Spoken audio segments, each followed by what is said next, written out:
नमस्कार दोस्तों, आज के हमारे इस वीडियो में हम आपके लिए शरद पूर्णिमा व्रत की प्राचीन कथा लेकर आए हैं। बहुत समय पहले की बात है, किसी नगर में एक साहूकार रहता था। उसकी 2 बेटियां थीं, जिनकी धर्म कर्म में बहुत रुचि थी। अपनी इस रुचि के चलते वो दोनों पूरी श्रद्धा से पूर्णिमा व्रत किया करती थी। बस उन दोनों की आराधना में अंतर केवल इतना था कि बड़ी बहन अपना व्रत संपूर्ण करती थी और छोटी बहन व्रत को हमेशा अधूरा छोड़ देती थी। इस प्रकार कई वर्ष बीत गए और दोनों बहनों का विवाह हो गया। विवाह के पश्चात बड़ी बहन को एक सुंदर एवं स्वस्थ संतान की प्राप्ति हुई।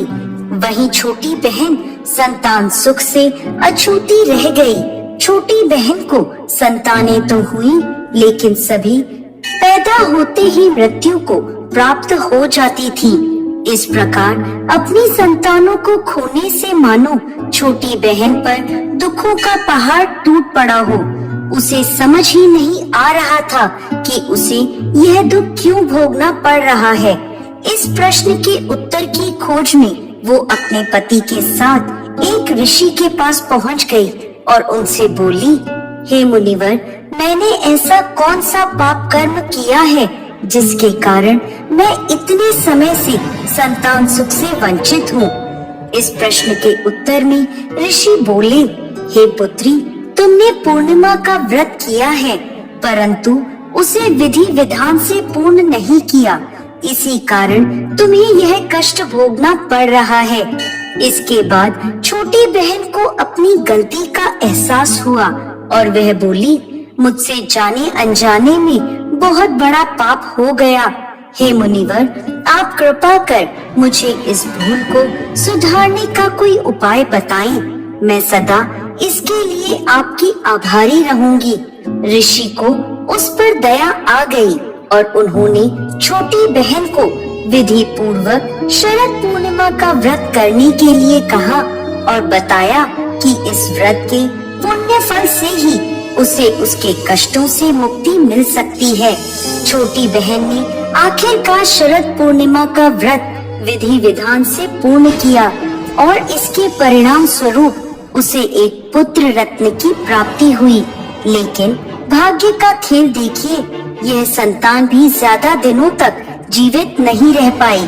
अपनी इस संतान को भी मृत देखकर छोटी बहन के पांव तले जमीन खिसक गई। लेकिन इस बार उसे लगा कि शायद उसकी बड़ी बहन के पुण्य फल उसके पुत्र के प्राण वापस लौटा दें। ऐसा सोचकर उसने अपनी संतान को एक पट्टे पर कपड़े में ढक कर लिटा दिया और अपनी बहन को घर पर बुलाया। जब बड़ी बहन घर आई तो उसने अपनी बहन को बोला कि आप इस पट्टे पर बैठ जाओ। जैसे ही वो बैठने लगी, उसके पल्लू के स्पर्श से वो बच्चा रोने लगा।